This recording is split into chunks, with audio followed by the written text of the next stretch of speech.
JBP Sakto. I have such a special place in my heart for this one because it was the last game I worked on at Primal Screen before the company closed.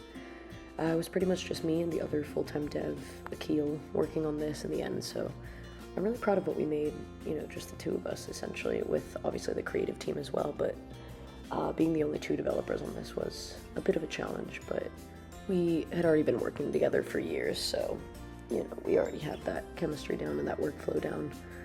So it was really a lot of fun in the end, and yeah, so to dive a little bit into the game, it was really just a big set of different puzzles inspired by games like A Little to the Left on Nintendo Switch. It was all about organization and just making things pleasing to the eye.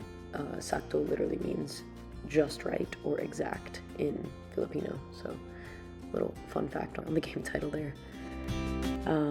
But the coolest thing about this game was how modular it all was. We're using the same systems for similar games, and the challenge was in finding ways to make the same types of games seem new and interesting, even if they were working in the same way in the back end.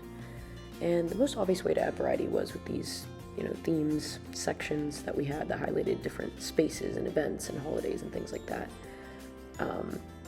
But honestly, one of my favorite parts about making this game with such a small team was that I got to hold a bigger space in the brainstorming sessions for these. I'd helped out with some game ideas in the past for sure, but for this game we would all come together in the beginning and pitch different ideas we all came up with on our own. So it was really fun getting to stretch the creative muscles more than the coding muscles on this one. And with that being said, for the most part, I was building onto and reusing systems that already existed in our in-house framework. So there were only a few spots in this game where I had to actually dig into some more complex logic. And again, this was the last game that we produced, so after babysitting Squee and Karaoke and all these other more complex games, it was kind of nice to, be a little more hands-off on this one. But this game here really sticks out to me because it looks so simple. Fling things off screen, easy, right? Wrong.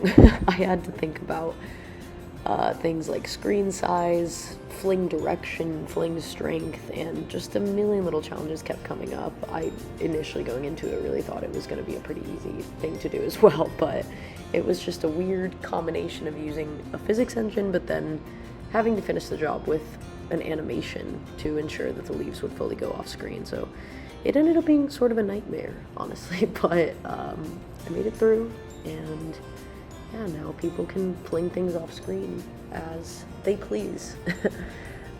Anyway, overall, Sakto was such a fun game to work on, and it really makes me nostalgic about working at Primal Screen and with PBS Kids. So anyway, go check it out if you want to feel soothed, and thanks for watching.